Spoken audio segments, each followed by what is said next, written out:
ఈ మణిపూర్కి సంబంధించినటువంటి అంశం పైన మాట్లాడతారు. నిజానికి ఈ సభకి ఆమె రావడం చాలా గొప్ప విషయంగా అనుకోవాలి. ఎందుకంటే ఆమె ఇంట్లో చాలా అనేక సమస్యలు ఉన్నాయి. ఆమె పిల్లల్లో ఒక బాబుకి న్యూమోనియా వచ్చి ఇప్పుడు హాస్పిటల్లోనే ఉన్నాడు. అయినా మొత్తం కమిటీ ఏదైతే రిక్వెస్ట్ చేసిందో దాన్ని మన్నించి ఆమె ఇక్కడికి వచ్చారు. అందుకు ఆమెకి ప్రత్యేకంగా ధన్యవాదాలు ఈ సభ కమిటీ తరఫు నుంచి, ఈ సదస్సు నుంచి తెలియజేస్తుంది. అయితే ఆమె ఇప్పుడు మణిపూర్లో జరుగుతున్నటువంటి సంఘటనల పైన కూడా ఇప్పటికే టైమ్స్ ఆఫ్ ఇండియాలో ఇంకా అనేక పత్రికల్లో వ్యాసాలు రాశారు. దాని మీద ఆమె మీద ఇప్పటికే చాలా ట్రోలింగ్ జరుగుతోంది. ఆమెను చాలా వేధిస్తున్నారు. అయినా సరే సందేహించకుండా, భయపడకుండా ఆమె మన ఈ సదస్సుకు వచ్చి మాట్లాడడానికి అంగీకరించారు. తర్వాత స్పీకరు సూర్యపల్లి సుజాత గారు, వారు శాతవాహన యూనివర్సిటీలో ప్రొఫెసర్గా పనిచేస్తున్నారు. అనేక దళిత ఉద్యమాలలో పనిచేస్తూ ముందు బాగానే ఉన్నారు. మూడో వక్తగా ప్రొఫెసర్ లక్ష్మి గారు, ఆమె ఉస్మానియా యూనివర్సిటీలో పొలిటికల్ సైన్స్ డిపార్ట్మెంట్లో పనిచేశారు. POW సంస్థ పైన, POW ఉద్యమం పైన ఆమె ప్రత్యేకంగా ఒక అధ్యయనాన్ని చేశారు. కాబట్టి ఆమె POWతో తనకున్న అనుభవం పైన తను మాట్లాడతారు. మణిపూర్ పైన జరిగేటువంటి ఉపన్యాసాన్ని సునీత గారు, ప్రముఖ స్త్రీవాది పరిశోధకురాలు, ఆమె అనువదిస్తారు.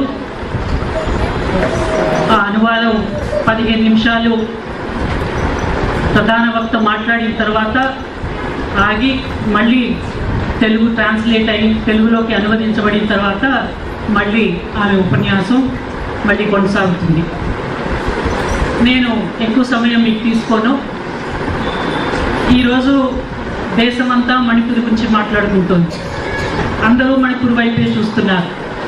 గత 3 నెలలుగా మణిపూర్లో ఒక మారణకాండ, ఒక హింసాకాండ, ఒక హత్యాకాండ ఇవాళ అక్కడ జరుగుతోంది. ఈ రోజుకి ఇంకా అది కొనసాగుతూనే ఉంది. ఎంతమంది స్త్రీలు ఈ మొత్తం హత్యాకాండలో అత్యాచారానికి, హత్యలకి గురయ్యారో, ఎన్ని ఇళ్ళు నేలమట్టమయ్యాయో, ఎంతమంది నిరాశ్రయులయ్యారో, ఎంతమంది దాదాపుగా ఒక 200 మందికి దగ్గర హత్య గావింపబడ్డారు, చంపబడ్డారు వాళ్ళంతా. ఎందుకని ఇదంతా జరుగుతోంది అనేటువంటిది మనం ఆలోచించాల్సినటువంటి అవసరం ఉన్నది. చాలా సందర్భాల్లో ఇంకొకటి కూడా ఏంటి అంటే, మణిపూర్లో ఇవాళ మైతేయి జాతికి సంబంధించి ఒక మెజారిటీ జాతికి సంబంధించినటువంటి వాళ్ళు కుకీ జాతి మీద ఈ దాడుల్ని, ఈ అత్యాచారాల్ని, హత్యల్ని కొనసాగిస్తున్నారు. వాళ్ళు అనేక ప్రశ్నల్ని, అనేక ఆరోపణల్ని ముందు పెడుతున్నారు. కుకీలు ఈ దేశవాసులు కాదని, చొరబాటుదారులని, అక్రమ చొరబాటుదారులని, లేదు వాళ్ళు కాఫీ కల్టివేటర్స్ అని, అంటే గంజాయి మత్తు మందుని వాళ్ళు పండిస్తారని, డ్రగ్స్ వ్యాపారం చేస్తారని, ఇంకా ఇటువంటి ఆరోపణలు, ఇటువంటి ప్రచారం చాలా జరుగుతోంది. అంతేకాకుండా అక్కడ ఉండేటువంటి కుకీ మహిళలపైన భయంకరంగా అత్యాచారాలు, హత్యలు జరుగుతున్నాయి. ఈ సందర్భంగా మనం గుర్తొచ్చేది ఏమిటి అంటే, వాకపల్లిలో అక్కడ ఉండేటువంటి నక్సలైట్లను, నక్సలైట్ ఉద్యమాన్నో, లేదు ఆ నక్సలైట్ల మీద వాళ్ళని పట్టుకోవాలని అనుకున్నప్పుడు అక్కడ ఉండే గిరిజన మహిళల పైన అక్కడ ఉండేటువంటి పోలీసు బలగాలు అత్యాచారం చేశాయి. గుజరాత్లో ముస్లింల పైన పైచేయి సాధించాలనుకున్నప్పుడు అక్కడ ఉండేటువంటి హిందువులు లేదు ఆ మత కల్లోలాలలో స్త్రీలపైన దౌర్జన్యాలు, దారుణాలు, భయంకరమైనటువంటి హింసాకాండ అక్కడ జరిగింది. ఇవాళ మణిపూర్లో కూడా మరొకసారి అదే హత్యాకాండ స్త్రీలపైన కొనసాగుతుంది. ఎందువల్ల ప్రతిసారి అధికారం కావాల్సి వచ్చినప్పుడు, శత్రువుపై పైచేయి సంపాదించాలనుకున్నప్పుడు, భూములు ఆక్రమించుకోవాలనుకున్నప్పుడు, ఏ సందర్భంలో అయినా సరే యుద్ధాలలో, ఘర్షణలో, వీటన్నిటిలో కూడా మహిళలు కేంద్రం అవుతూ హత్యలకి, హింసాకాండకి గురవుతున్నారు. దీన్ని ఆలోచించాల్సినటువంటి అవసరం ఉన్నది. దీని వెనక ఉన్నటువంటి ఏ రాజకీయ సిద్ధాంతం దీని వెనక పనిచేస్తుంది అనేటువంటి విషయాన్ని మనం ఆలోచించాలి. ఇందాక మనం అనుకున్నటువంటివి ఏవైతే ఉన్నాయో అనేక ప్రశ్నలు, వాటన్నిటికీ తో తను సమాధానాలు మనకు వివరిస్తారని చెప్పి నేను ఆశిస్తున్నాను. దీని మీద మనకేమైనా ఈ ప్రత్యేకంగా వీటి మీద ఏమైనా, ఈ సెషన్ మీద ఏమైనా సందేహాలు ఉంటే, ప్రశ్నలు అంటే ఆమెకి రాసి వివరణ తెలుసుకునే అవకాశం ఉంది. ముందుగా ఐ రిక్వెస్ట్ పోయింగ్ తో speak.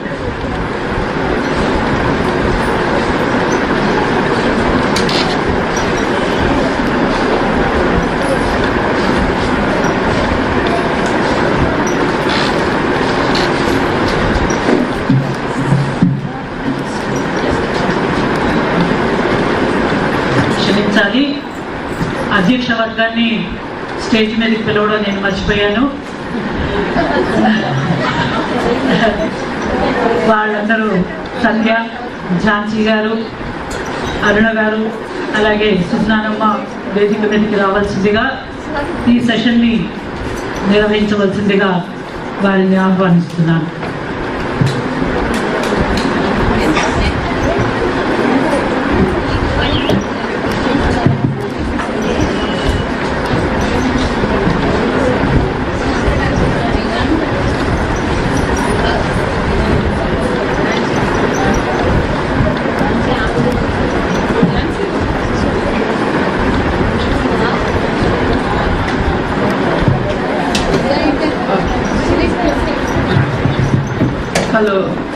Hello. I hope I'm audible. Thank you so much for having me here. I just want to make one small correction. I'm not professor, so I'm not professor yet. So you can address me as Doctor Maybe. So that's a correction. And I would like to thank the organizers of POW for having me here, and I'm really thankful. I'm really touched by the song that was presented, that has been made in support of Manipur, especially the women in Manipur, by Vimalaka Garu. And I couldn't make sense of each and every word, but I can much of it. I think the language of love, the language of support, the language of concern is something that transcends all boundaries, all linguistic difference. So I thank you all for that. And today, I think you must have heard about Manipur, the newspaper, the media. It's there everywhere. You must have heard about what happens there. And today, because the narrative is so much, I thought I cannot speak on each and every issue that is about Manipur, but I have tried to bring in one important point that makes this conflict in Manipur, the present conflict that started in May 3rd, 2023, different from the earlier conflict that were happening in Manipur. So you find that what happens is parallel to the stories of right in other parts of the world and in other parts of India, women women bodies have often been used as instrument in order to make a political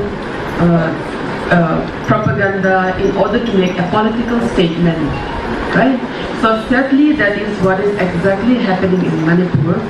And so you find that women bodies across ethnic communities in both sides of the warring groups, both Meiteis and the Kuki-Zo community, have been reduced to side for assertion of power and political agenda, right?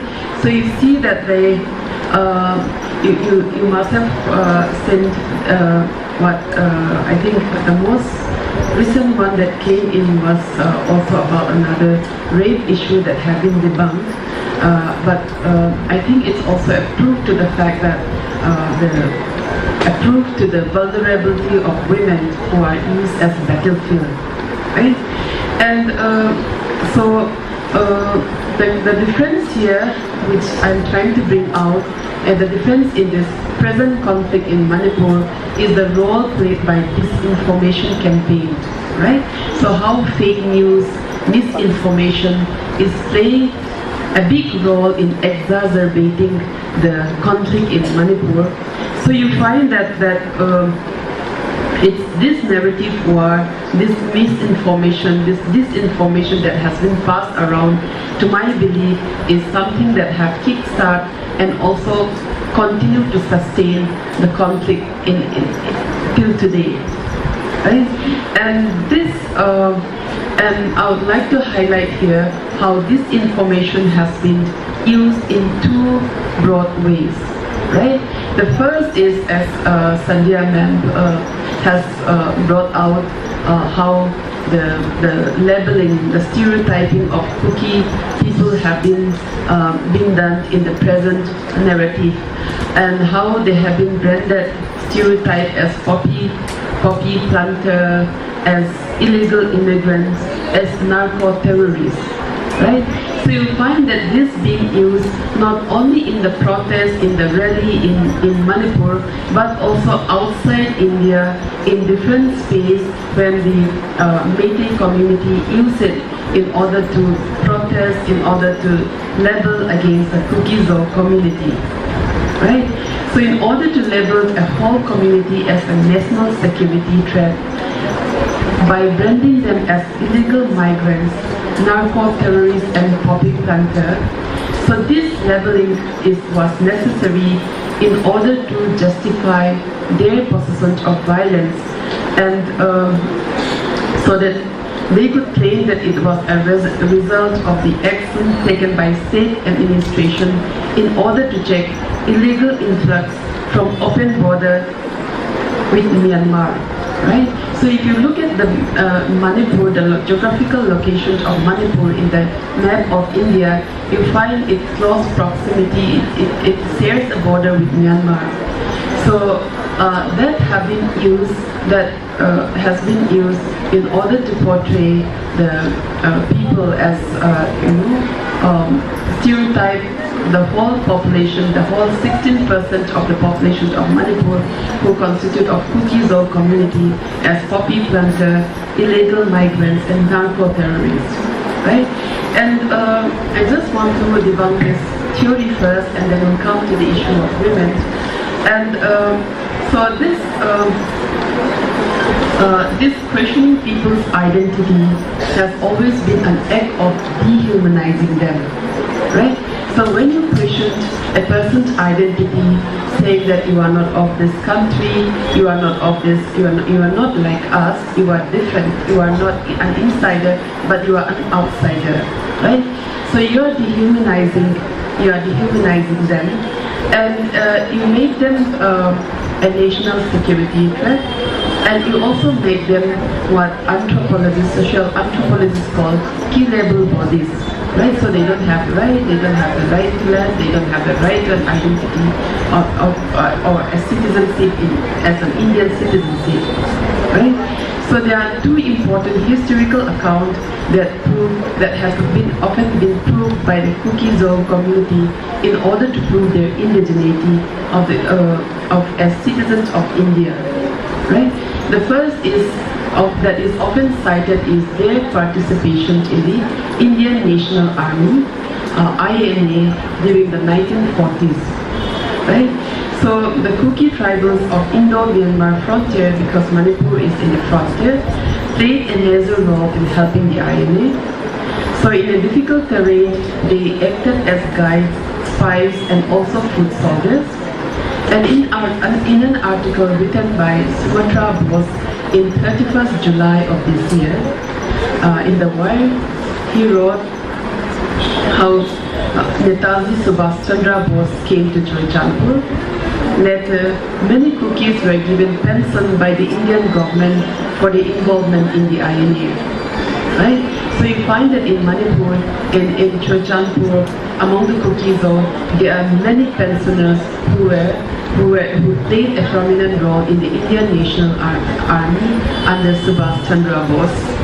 And Dr. Omji Upadhyay, who was the director of the Council of Historical Research, he said that out of the 112 Indian freedom fighters among Manipur, more than 80 were Kukis. Right? And not this was what their participation to the Indian National Army was one. The second was that they also fought against the British from 1917 to 1919, and this was called, and they had also played an important role in the anti-colonial movement during the First World War. Right? And this popularly came to be known as the Kuki Rising. And this rising, this fight against the British by the Kukis, went on for nearly 2 years. And according to archival research, the British spent about 26 lakh and a lot of manpower in order to curtail the revolt. Right? And a Kuki historian by the name David Hanning, he writes that like many Adivasis, the Kukis have written very little of their history, and this uprising against the British had hardly made it to the place in Indian history. Right? So the history becomes, it was never really incorporated into the Indian history books. So, but lately in 2018,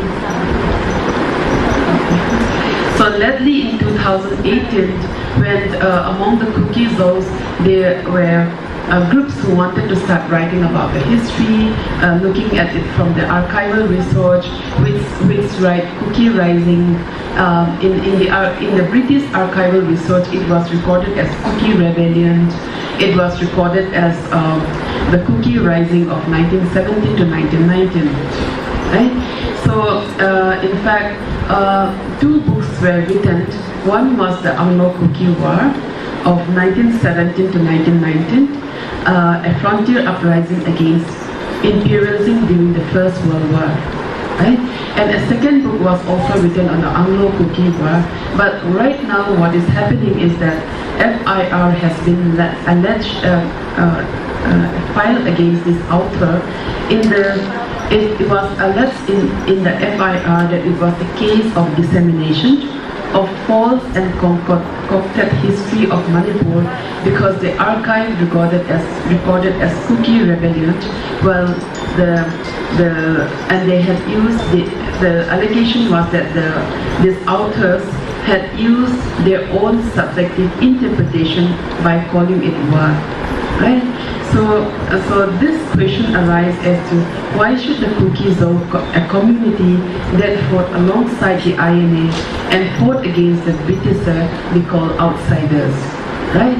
So you find that all these are have been made, the stereotyping, this narrative have been made in order to portray a particular community as a national security threat, so that they become killable bodies, they become outsiders, and they could be deprived of the citizenship that they have been enjoying for long, right? And as regard to the the accusation or this information as of all the Kukis as being poppy planters, according to the data made public by the Superintendent of Police, Narcotics and Border Affairs Government of Manipur, the number of people arrested by the state enforcement agencies that was between 2017 to 2022 on case of illegal drugs trade where it saw that Kuki-Chin, Meitei Pangal, Meitei and everyone, a good percentage from each section of the community was involved in this poppy trade, this drug trading. Right? Because of the geographical proximity to the Golden Triangle, drug lineage is a serious threat to Manipur's society in a halt, and singling out a single community will not hold any water if one really intends to fight it. Right? So you find all this as a political propaganda, a political ploy in order to tarnish the image of one community so that they become incapacitated or they become, defamed, and it goes to prove them as a national security threat, right? And the second point of this information that I want to highlight, which will take a greater part of my presentation, is about the disinformation against women. Right? So what happened was that from the beginning of the mayhem, from the beginning of the conflict, from the beginning of the ethnic program in May 3, fake stories had already been circulated, which says that there were this much of women being raped, being killed in Churachandpur district.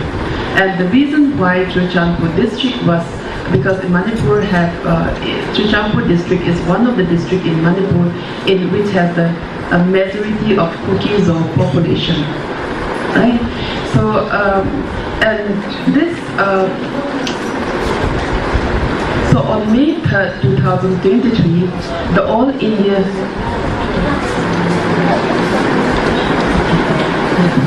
so I'll let my colleague here translate and I'll continue.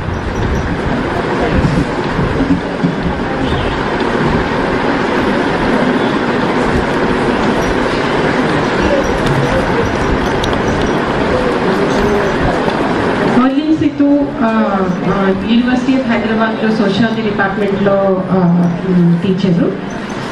Manipur Kuki Zo సమూహాల మీద 2 పుస్తకాలు రాశారు, చాలా వ్యాసాలు రాశారు. ఈ సంఘర్షణ జరుగుతున్న దగ్గర నుంచి చాలా ఆర్టికల్స్ కూడా రాశారు. ఆవిడ స్పీచ్ పేరు ఘర్షణ పూరిత ప్రాంతాల్లో స్త్రీలు, మణిపూర్ పరిస్థితి. ముందు విమలక్క పాడిన పాటకి కృతజ్ఞతలు చెప్పారు. నాకు భాష అర్థం కాకపోయినా ఆ భావం అర్థమైంది. దాని మీద పాట పాడినందుకు కృతజ్ఞతలు తెలుసుకుంటున్నామని చెప్పారు. ఆవిడ చెప్పిన దానికి క్లుప్తంగా, అంటే నా దగ్గర ఉన్న డ్రాఫ్ట్స్ ప్రపంచంలో ఇతర ప్రాంతాల్లో ఎక్కడ జరిగినా ఘర్షణలు, అల్లర్లు జరిగినప్పుడు అల్పసంఖ్యాక వర్గాలు ఎదుర్కొనే పరిస్థితులు ఒకలాగా ఉంటాయి. ఆ పరిస్థితుల్లో లాగే మణిపూర్లో కూడా స్త్రీల శరీరాలు ఇరుపక్షాలకు ఒక యుద్ధభూమిగా మారిపోయినాయి.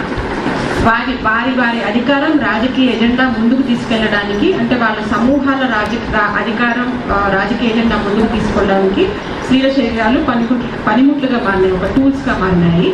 మణిపూర్లో అనేక జాతి సంఘర్షణలు, అంటే ఇంతకు ముందు నుంచే కొట్లాట్లు, ఘర్షణలు జరిగాయన్నది వాస్తవమే. దానికి ఎవిడెన్స్ కూడా తను చెప్పారు. కానీ ఇప్పుడు జరుగుతున్న దాంట్లో ప్రధానమైంది తను చెప్పాలనుకుంటున్నది, తను స్పీచ్ మొత్తం దాని గురించే రాశారు. ఏంటంటే ఒక తప్పుడు సమాచారం పోషిస్తున్న పాత్ర. ఆవిడ డిస్ఇన్ఫర్మేషన్ అన్నారు, దాన్ని తెలుగులో ఎట్లా చేయాలో నాకు తెలియలేదు. తప్పుడు సమాచారం పోషిస్తున్న పాత్ర వల్ల ఇది చాలా ప్రత్యేకమైంది. ఇంతకు ముందు కూడా మనకి అబద్ధం సమాచారం ఉండింది, మిస్ఇన్ఫర్మేషన్ ఉండింది. కానీ తప్పుడు సమాచారం ఏంటంటే మనుషుల్ని కావాలని మోసం చేయడానికి ప్రయోగిస్తారు. అది దానివల్ల వాస్తవానికి కథనానికి మధ్య ఆ రేఖ చెరిగిపోతుంది. సగం నిజాలు, ముందే ఇచ్చేసే తీర్పులు రెండూ కూడా ఒక రకమైన అస్తిత్వపూరిత వాదనల్ని పెంచి, ఉన్న వివాదాన్ని బాగా పెంచి వివిధ రకాలుగా వాటిని వాడుకుంటూ ఉంటాయి. ప్రధానంగా 2 రకాలుగా ఈ తప్పుడు సమాచారం వాడుకోవడం జరుగుతుంది. ఒకటి ఏంటంటే ఒక సమూహాన్ని మొత్తం దేశ భద్రతకే ఈ సమూహం ఉండడం ప్రమాదం అనే ముద్ర వేసే ప్రయత్నం. దాంట్లో భాగంగా వాళ్ళని చట్టవిరుద్ధంగా వలస వచ్చిన వాళ్ళు, ఇల్లీగల్ మైగ్రెంట్స్, డ్రగ్స్ సరఫరా చేసే తీవ్రవాదులు, టెర్రరిస్టులు, కాపీ అంటే నల్ల మందు పెంచేవాళ్ళు, మనం గసగసాలు అంటాము, ఆ నల్ల మందు పెంచే వాళ్ళని ముద్రలు వేస్తున్నారు. ఈ హింసంతా ఒక రకంగా ప్రభుత్వ యంత్రాంగం ఇటువంటి వాళ్ళని నియంత్రిస్తుంటే వాళ్ళు దాన్ని ప్రతిఘటించడం వల్ల జరుగుతుంది, అది వాళ్ళ మీద జరిగిన దాడి కానే కాదు అని చెప్పే ప్రయత్నం జరుగుతుంది ఈ తప్పుడు సమాచార క్యాంపెయిన్ వల్ల. అంతేకాకుండా అసలు బర్మా నుంచి, ఎందుకంటే మణిపూర్ బర్మా సరిహద్దుల్లో ఉంటుందన్నమాట. బర్మా కుకీజో ప్రజలు మణిపూర్లో ఉంటారు, బర్మాలో కూడా ఉంటారు. ఆ బర్మా నుంచి కొండ జాతి ప్రజలు దీంట్లోకి మన దేశంలోకి చొరబడి వచ్చేసి ఈ మన దగ్గర ఈ ఒపియం పెంచి పెంచడం, ఆ ట్రాఫికింగ్ లో గోల్డెన్ ట్రయాంగిల్ అంటారు దాన్ని, దాంట్లో భాగంగా ఇదంతా జరుగుతుంది. అసలు వాళ్ళ మీద ఏమి హింస జరగలేదు అనే పెద్ద క్యాంపెయిన్ ఇప్పుడు ఈ తప్పుడు సమాచార క్యాంపెయిన్ దీని చుట్టూ జరుగుతుంది అనమాట.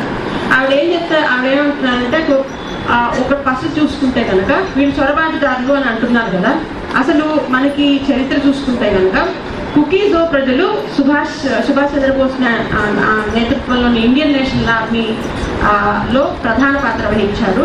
1940లో ఆయన చెల్లో ఢిల్లీ కార్యక్రమం చేపట్టినప్పుడు భారత బర్మా సరిహద్దుల్లోని ప్రజలు, అక్కడ కుకీజో ప్రజలు దానికి పెద్ద ఎత్తున సహకారం అందించారు. ఆయన ఆ చురచందాపూర్ కూడా వెళ్ళినట్లు సాక్ష్యాలు ఉన్నాయి. మణిపూర్లో మన స్వాతంత్ర సమర యోధుల పెన్షన్ లిస్టు చూస్తే కనుక దాంట్లో 112 మంది ఉంటే ఆ 112 మందిలో 80 పైగా కుకీజో జాతికి చెందిన ప్రజలు ఉన్నారు స్వాతంత్ర సమర యోధుల లిస్టులో. మొదటి ప్రపంచ యుద్ధ సమయంలో కూడా 1917 నుంచి 1919 వరకు 2 ఏళ్ల పాటు కుకీ ప్రజలు బ్రిటిష్ పాలకుల మీద తిరుగుబాటు చేశారు. బ్రిటిష్ ప్రభుత్వం దాన్ని అంచడానికి చాలా చాలా పెద్ద ఖర్చు పెట్టింది. కానీ అన్ని ఆదివాసీ సమూహాల్లో లాగే కుకీలు కూడా తమ చరిత్రను సరిగ్గా రాసుకోలేదు. ఇప్పుడు ఏం చేస్తున్నారు మైటీ సంస్థలు, ఇది కుకీలు తిరుగుబాటు అనాలి, దీన్ని అసలు యుద్ధం అనకూడదు అని చెప్పి ఆ యుద్ధం గురించి, ఆ 2 ఏళ్ల తిరుగుబాటు యుద్ధం గురించి రాసిన 4 జేఎన్యూ ప్రొఫెసర్ల మీద ఒక ఎఫ్ఐఆర్ రాశారు. ఇది వీళ్ళు చరిత్రను వక్రీకరిస్తున్నారు అంటూ. ఇది మనకి మణిపూర్లో చాలా డిస్టింక్ట్ గా కనిపించే పరిణామం. అది మిగతా చోట్ల జాతి హననం ప్రయత్నాలు ఏవైతే జరిగినాయో దానికి మణిపూర్లో జరుగుతున్న దానికి ప్రధానమైన తేడా ఏంటంటే ఈ తప్పుడు సమాచార క్యాంపెయిన్ ఎంత తీవ్రంగా ఎంత సిస్టమాటిక్ గా దాన్ని వాడుకుంటున్నారు అనేది. రెండో వాదన ఏంటంటే 1901 కుకీల జనాభా విపరీతంగా పెరిగిపోయింది, ఎందుకంటే బర్మా నుంచి చొరబాటుదారులు వచ్చేసారు, దానివల్ల కుకీల జనాభా విపరీతంగా పెరిగిపోయింది అని. దానికి ఆవిడ సాక్ష్యాధారాలు ఇచ్చారు. 1901లో కుకీల జనాభా 14% ఉండింది. మణిపూర్ జనాభా 2,80,000 ఉంటే వాళ్ళ కుకీల జనాభా 41,000 ఉండేది. ఇప్పుడు 2011 జనాభా లెక్కల ప్రకారం మణిపూర్ జనాభా 28 లక్షలు ఉంటే కుకీల జనాభా 4,45,000 ఉంది. అంటే దాదాపు 100 ఏళ్లలో వాళ్ళ జనాభా 2% మాత్రమే పెరిగింది. కాబట్టి దీంట్లో ఏ సాక్ష్యాలు లేకుండా ఈ క్యాంపెయిన్ చేస్తున్నారు. ఇంకొకటి మూడోది నల్లమందు, అంటే ఈ డ్రగ్స్ కేసుల్లో అరెస్ట్ అయిన వాళ్ళని మణిపూర్ నార్కోటిక్స్ డిపార్ట్మెంట్ లెక్కల ప్రకారం చూస్తే మొత్తం దాంట్లో కుకీలు 824 మంది ఉంటే మైటీ తెగలు మిగతా అందరూ కలిసి 1,580 మంది ఉన్నారు. అంటే దాంట్లో అందరూ భాగస్వాములు అనమాట. ఒకవేళ ప్రభుత్వానికి నిజంగా మణిపూర్ సమాజాన్ని అంతా ప్రభావితం చేస్తున్న ఈ నల్లమందు డ్రగ్స్ మీద నిజంగా యుద్ధం చేయాలి ఉంటే ఇలా ఒక్క సమూహాన్ని టార్గెట్ చేయడం ఏమాత్రం పనికిరాదు. ఇలాగా ఆమె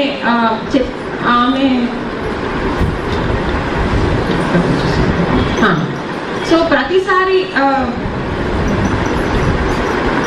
ఈ తప్పుడు సమాచారం ఎట్లా వాడుతున్నారని చెప్పడానికి ఆవిడ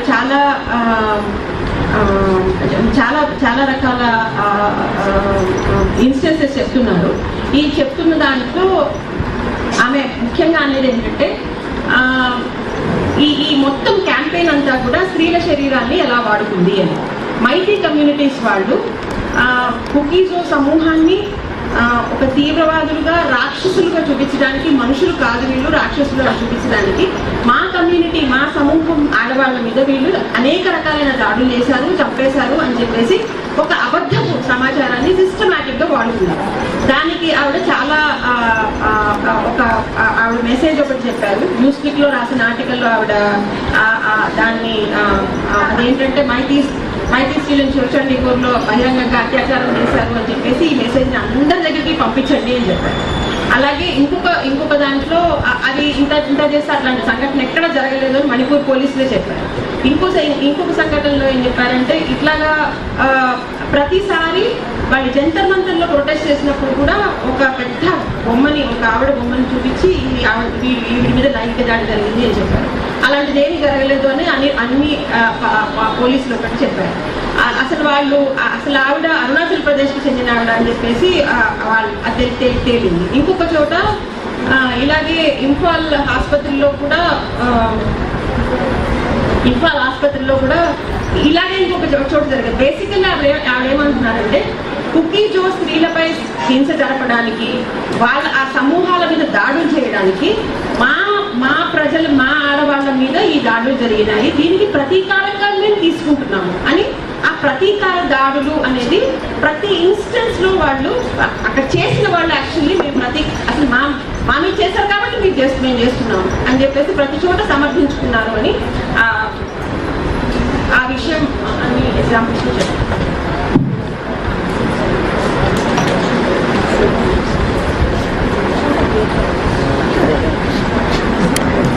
So thank you so much.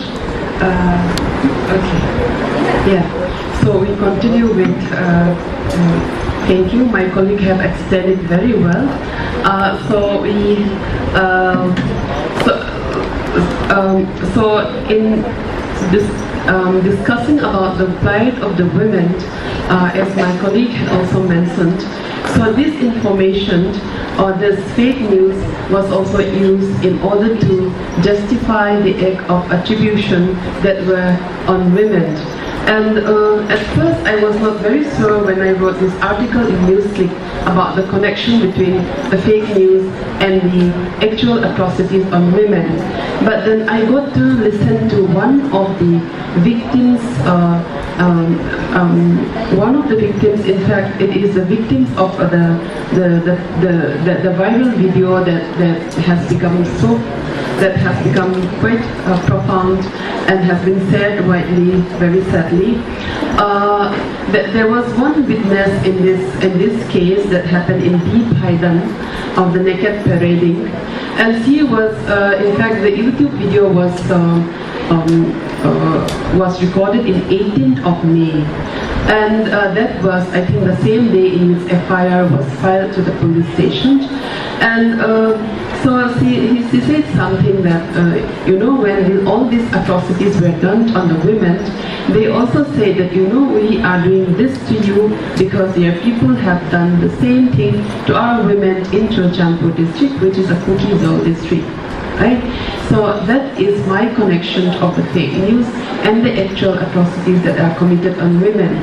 So you know about how I think all of you must have read about how the riot started, when in May 3rd there was a protest by the All Tribal Student Union of Manipur, comprising of both Nagas and also Kukis, and a rally was made. But the rally was made because the Métis, who constitute a majority population, 53% of the total population, who already have about 40 seats in the 60 Manipur legislative assembly seat, who already occupy 40 of the 60 seats, and also already have SC and OBC status, were actually wanted to take get scheduled tribe status, right? So there was a rally that was in protest of that, and the rally became violent what initially appeared as a minor scuffle became a full-blown conflict leading to arson of houses in the nearby Kuki and Métis village, and in the village in the foothill, the Métis mob began targeting Kuki homes, churches, and attacking the Kukis of people. Right? So in all this,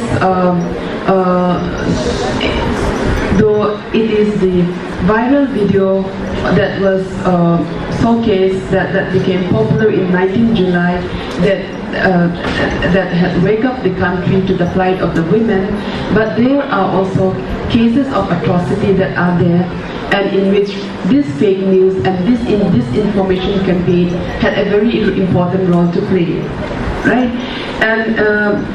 And in fact, I would like to present 5 cases of this. And you find that in many of the atrocities and cases of sexual assault that happened, it happened during the early days of the conflict, number 1. Number 2, women were also a part of the mob, instigating their men to rape and kill Kukizo women, right? Very sadly. And second, fake news or disinformation were used by perpetrators to justify their action as act of retribution and act of revenge, right? And fourth was that the Manipur police commandos were alleged by the victims. This is the account of the victims. They say that they were either mute spectators or were sometimes siding with the aggressors, right?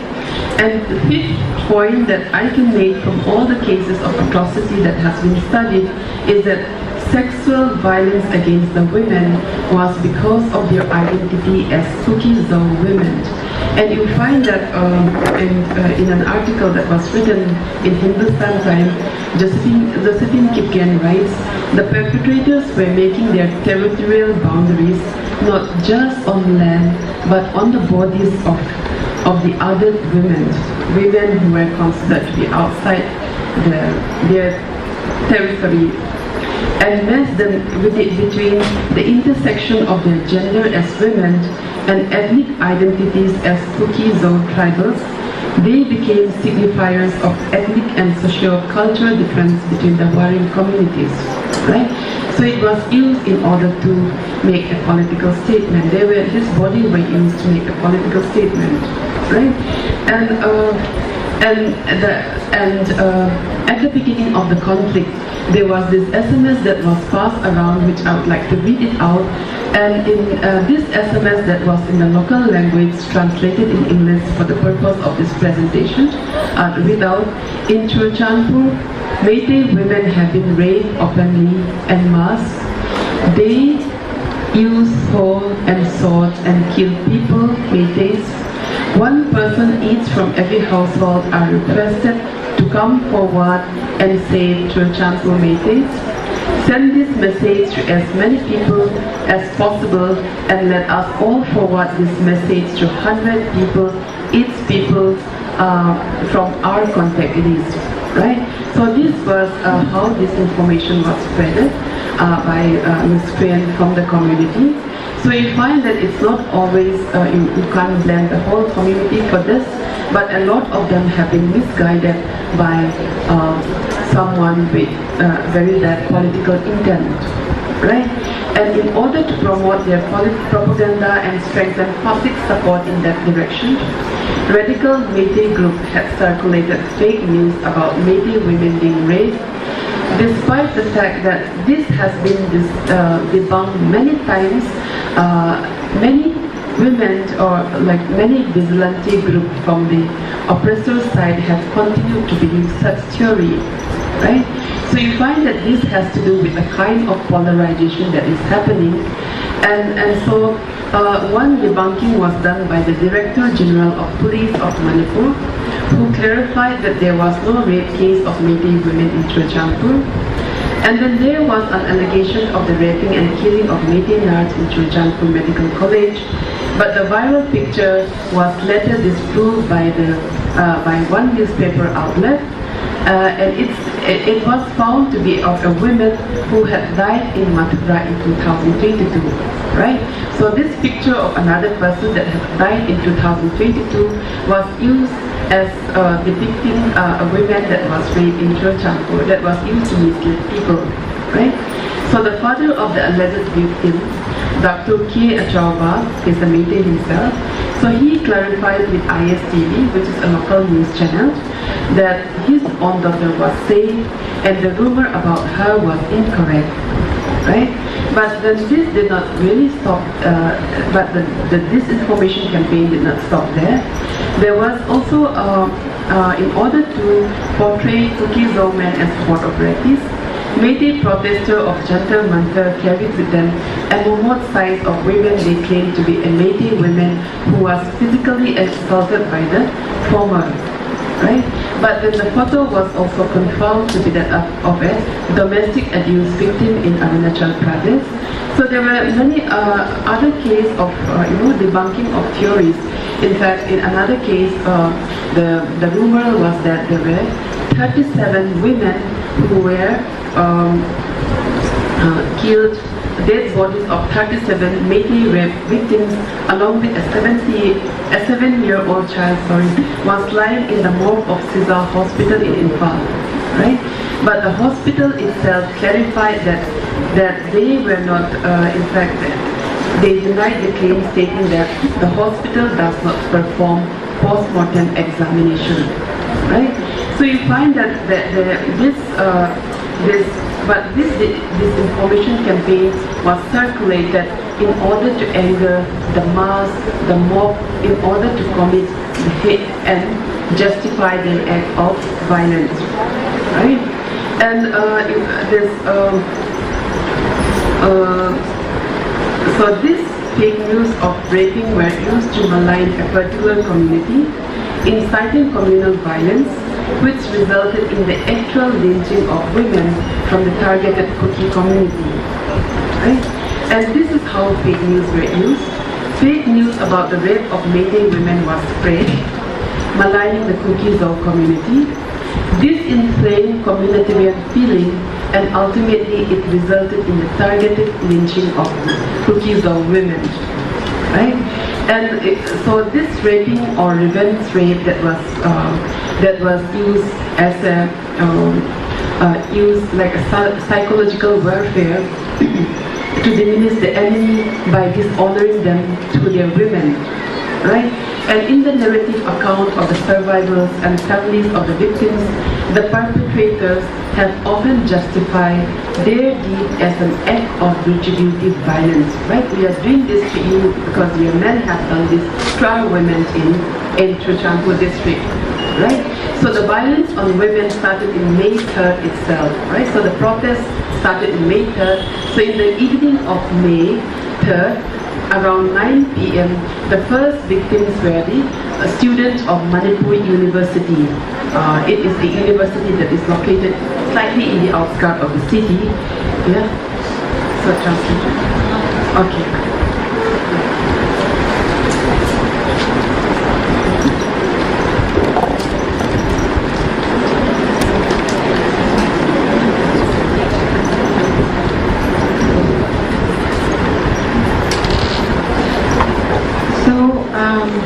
తాము చేస్తున్న హింసని అత్యాచారాలని సమర్థించుకోవడానికి మైతీలు కుకీజో ప్రజలు చేసిన హింసకి తమని ప్రతీకారం మాత్రమే చేసుకోవాలని వాదించడం ఈ తప్పుడు సమాచారంలో ఈ ఎత్తుగడలో ఒక భాగము. ఎట్లా వాడారు అంటే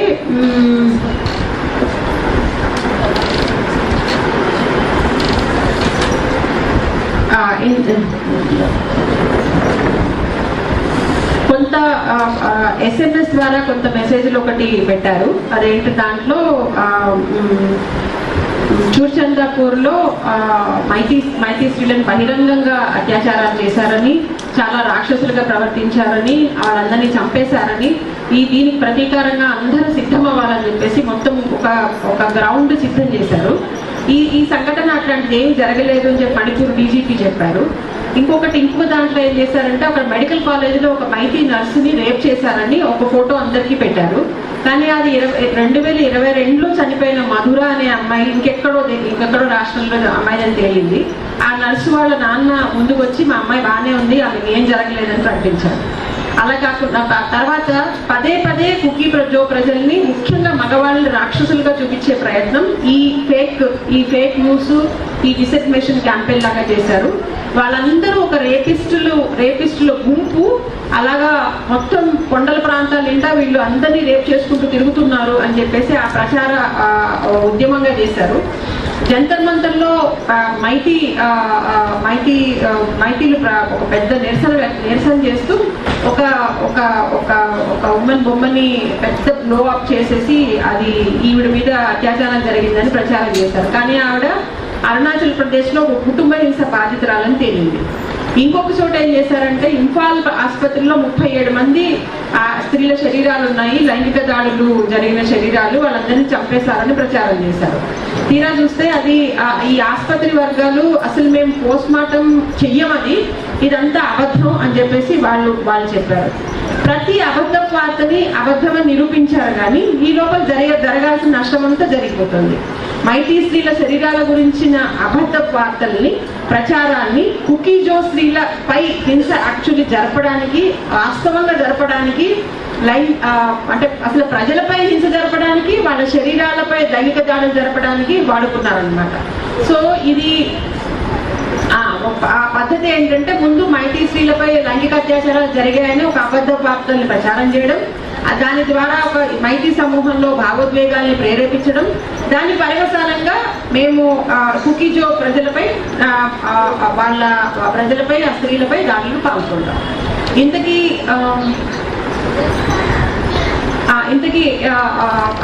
అంటే ఒక రకంగా లైంగిక దాడులు మనం చూస్తే కనుక ఈ ప్రతీకార లైంగిక దాడులు అనేది శత్రువుపై సమూహాలు ఒక శత్రువుపై జరిపే ఒక అంతిమ దాడి, ఒక మానసిక యుద్ధం. వాళ్ళ స్త్రీలను అవమానానికి గురి చేస్తే ఆ శత్రువు కుదించుకుపోతారు, చిన్నగా అయిపోతారు. జరిగిన సంఘటనల గురించి సో ఆ ఎత్తుగడలో భాగంగా ఈ దాడులన్నీ జరిగినాయి.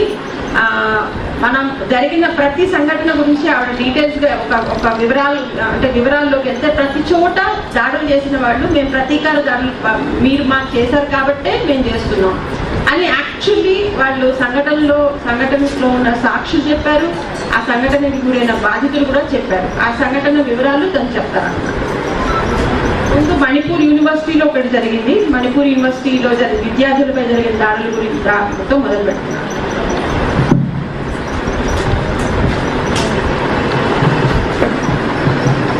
Hello. Yeah, if it's not clear, because I know that my pronunciation is different, yeah, please raise your hand so that we can make it more interactive, right? So I just want to say, I think it's better for me to tell it like a story. So there are 5 cases that I'll quickly tell you about the atrocities on women.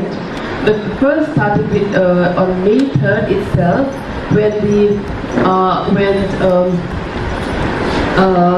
when mobs that were already angered because they heard about what happened in Chochanpur district, because they heard about this disinformation, and without really cross-checking it, they believed it, and so they went inside Manipur University looking for Kuki-Zo tribal women, right?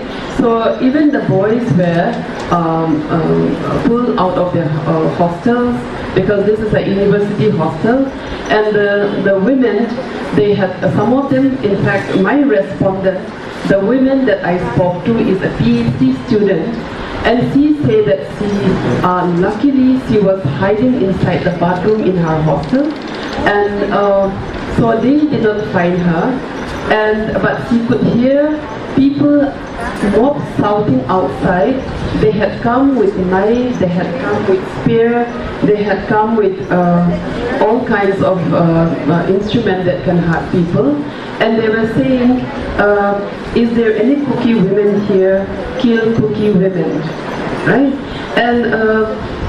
But my respondent was lucky to be alive, but there was another woman, and in the writing of Hannah, Elise Peterson and Hassan, these are UK-based newspaper, The Guardian. There was a 23-year-old student, Kuki-Zo university student who was not that fortunate like my respondent.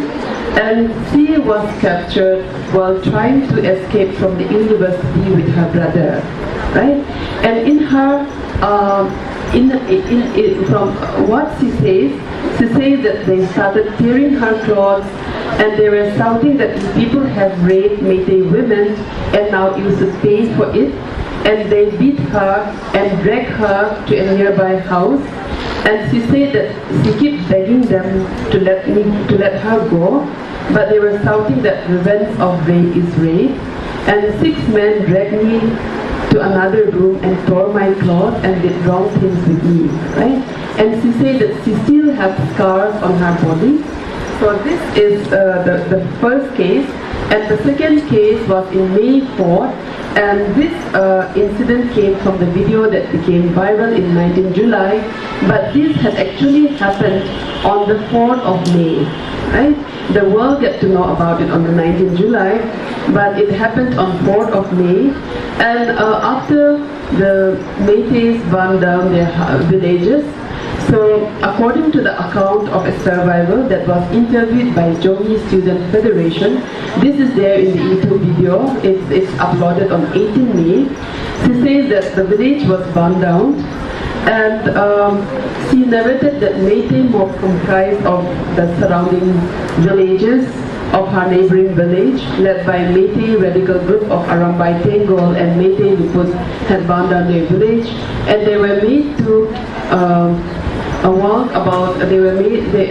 One of the men told her, "You people have raped and killed our people."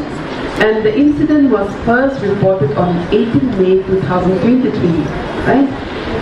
But the FIR stated that there were actually 3 women who were stripped and paraded naked, and also the FIR also documented about a 19-year-old boy who was killed while trying to save the modesty of his sister, right? So you find that in the FIR, it was not only about the women who was the 2 or FIR say 3 women who were naked paraded, but there were 2 men who were bludgeoned to death, who were killed in the paddy fields in the nearby area, right? So in this case as well, the survivor says, the victim says that the police, the commandos were not helpful to them. By all accounts, the police left the 3 women to die to their fate, right? And okay, and the third case is on the same day. On the same day, in a locality that is far away from the previous case, another incident happened, right? One woman who studies in a nursing institute, so you must remember that the medium started at 3. So there are many Kukizo people in the valley, in Imphal Valley, which is dominated by the other community, right?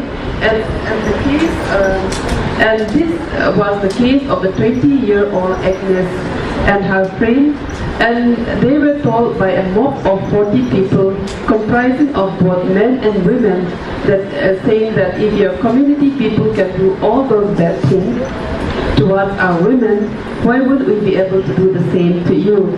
Do you think we'll let you get off easily? So Agnes and her friends were studying at the Nightingale Nurse Institute of Porampat, which is in the heart of the city. And at around 4 p.m. of May 4th, she and her friend were battered with sticks, punched on the head and face till her 3 teeth fell off, kicked on the stomach and back till they were unconscious, and then left for dead or to die, right? And in the report by the prince, they allegedly thrown dragged her all the nursing students out and checked their Aadhaar card to identify Kuki students, right? So in this case, the Aadhaar card was checked to verify if she belonged to that identity, and she along with a friend were 2 of the 8 tribal students who could not hide in time, right? Other friends had hidden, and when she regained consciousness, she said she found herself at a hospital in Imphal where she received emergency care, and she then was shifted to the army camp where her own brother was deployed, right? And the 4th case is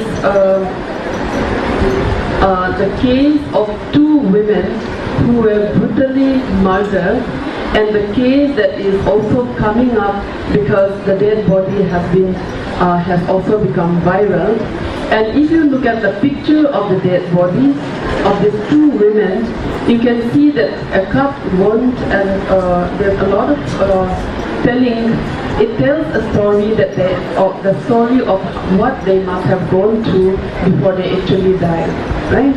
So in 4th May, these 2 women were killed, and according to my interview with the parents of this victim, they say that they worked at a car wash in Imphal, and they were living in a rented accommodation with the meager income they managed to earn, right? So they were earning some money and sending back this hard-earned money, little amount of money that they could earn from this car wash back to their parents in the village. So the mother of the deceased narrated the details of the fateful day. So this information the mother got from the co-workers from other tribal groups who were working along with these 2 women, right? So Métis miscreant gave and dragged them inside a closed room and confined them from 5 to 7 p.m. It was the locality Métis women who handed over the victims to the men and urged them to assault them as an act of retribution for what was being done to their own community. Their co-workers from other tribal communities, whose identity has been protected, could do nothing to help them, but they could hear them both screaming and pleading to let them go, right? And the sound from outside signifying indications of rape, molestation, and torture altogether. And when they were found, there was a mixture of the victim's blood and hair all over, and later they both succumbed to the brutality, right? And her mother was told that the dead bodies of her daughter and her friend was in a hospital in Imphal. And the saddest part was that for a long time, even till now, I fear that they are not united with the bodies of their daughters, right? Because tribals, Kuki-Dou tribals cannot travel to the valley area for fear of their life. And in the FIR that was filed on 16th of May 2023, that was filed by one of the victims' mothers, it was written that they were murdered, tortured, and raped, but this was later discounted, saying that the forensic science laboratory reports suggest that there was no evidence of rape, no semen or saliva was detected in the vaginal swab, right? And the forensic report suggests that they might have died of shock and hemorrhage resulting from incest, wound, and stab, right? But according to a lawyer, to say that we do not really do away with rape, the allegations of rape, because her mother herself has said that, and also because sometimes circumstantial evidence is sustainable, right? But this has been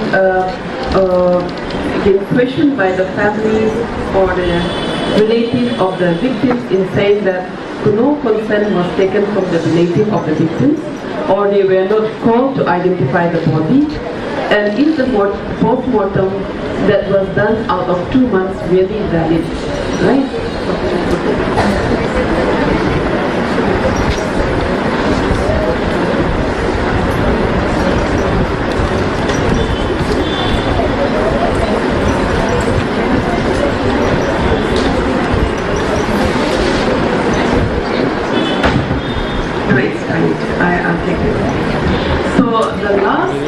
Is a case on 15th of May in which a woman was abducted from a valley area and was taken to an area and raped.